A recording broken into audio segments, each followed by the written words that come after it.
Hey everyone, it's Coach Matt over here at Primal Athlete Training Center, coming to you with Discus video number 2. Now if you checked out video number 1, you see that we talked about how to properly select the right discus for you based on your throwing style, your technique, and your experience level working with the implement.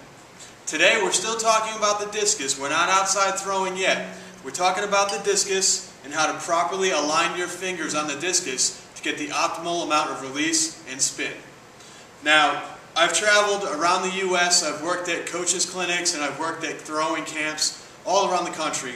And no matter what state I go to, no matter what age group I work with, for athletes who are just starting out throwing the discus, one of the biggest complaints, one of the biggest issues that I hear is that the discus is coming off the middle finger instead of the first finger.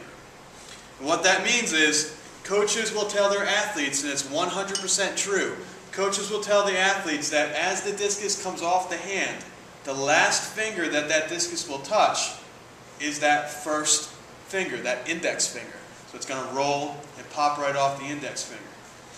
The issue is it's coming off the middle finger. It's coming off the finger before and never coming off the first finger properly.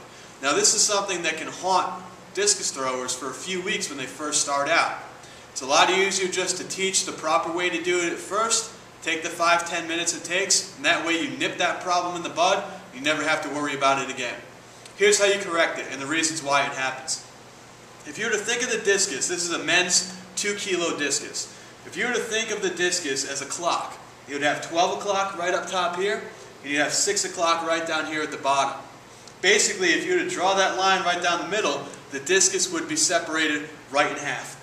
50% of the weight is going to be on the left side, 50% of the weight is going to be on the right side.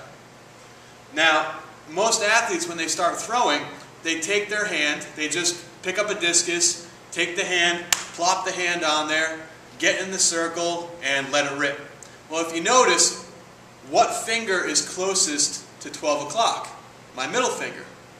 If 12 o'clock is that midline, if 12 o'clock is that balance point where you've got 50% of the weight on one side and 50% of the weight of the other, and my middle finger is right on that balance point, what finger do you think the discus is going to come off of? Well, obviously, as it's thrown, the disc is going to come off the middle finger because that's that balance point.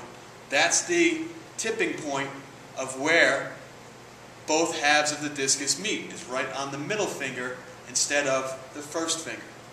How do we correct that? It's real simple. All you want to do is take your hand, put your finger, line that finger up just like it was the hand of the clock, where you've got the knuckle down at 6 o'clock and the finger, the point of the finger, the tip of the finger right in the middle. And all you're going to do is slide the hand up so the finger's at 12 o'clock. Well, now what you see is you've got 50% of the weight of the discus is now on the outside of the hand. It's now between the forefinger, the index finger, and the thumb. The other fingers are going to wrap around. This is where it's personal. This is where you have to figure out what feels best for you. You can see I'm sort of a medium grip. Some people open their hands up real wide. Some people keep them closed. Some put the first finger and the middle finger together and leave the other ones really wide. This is where you have to figure out what works best for you. Finger up to the top. Drop that knuckle over and wrap the other fingers around. Now, why is it so important to have the weight on the outside, to have the weight closest to the thumb? Well, a coach of mine explained this to me really, really easily. We used to throw everything that we could that wasn't a discus. That way we could focus on the footwork and focus on our hips, focus on the release without actually worrying about how far the disc was flying. We'd throw metal pipes, we would throw water bottles that were filled with sand, traffic cones, and he also had bowling pins. Now, he did a test with us where he lined us all up. There was about 10 of us out at the circle that day, and he gave us a bowling pin and said, I want you to throw this bowling pin as far as you can, like a baseball, overhand. Every single one of us, all 10 of us, held the bowling pin by the skinny end so that the fat part of the bowling pin was on top of our hand. We took it and we whipped it as far as we could, making sure that the heavier part was on top so it would whip around in the air. And as it whipped around in the air, it would go faster and faster and fly further. No one picked it up like a baseball by the fat end and just tried to throw it overhand.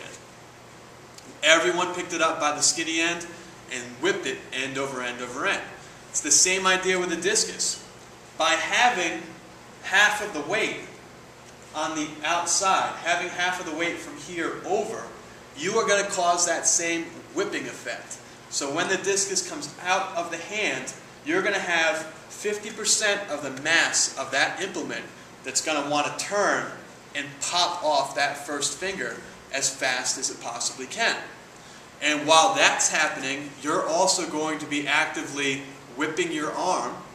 You're actively going to be pushing off the first finger, and all of those things added up together is going to ensure that you get the most amount of spin that you possibly can on that implement and have it fly further. Guys, if you like these videos, please subscribe to this channel.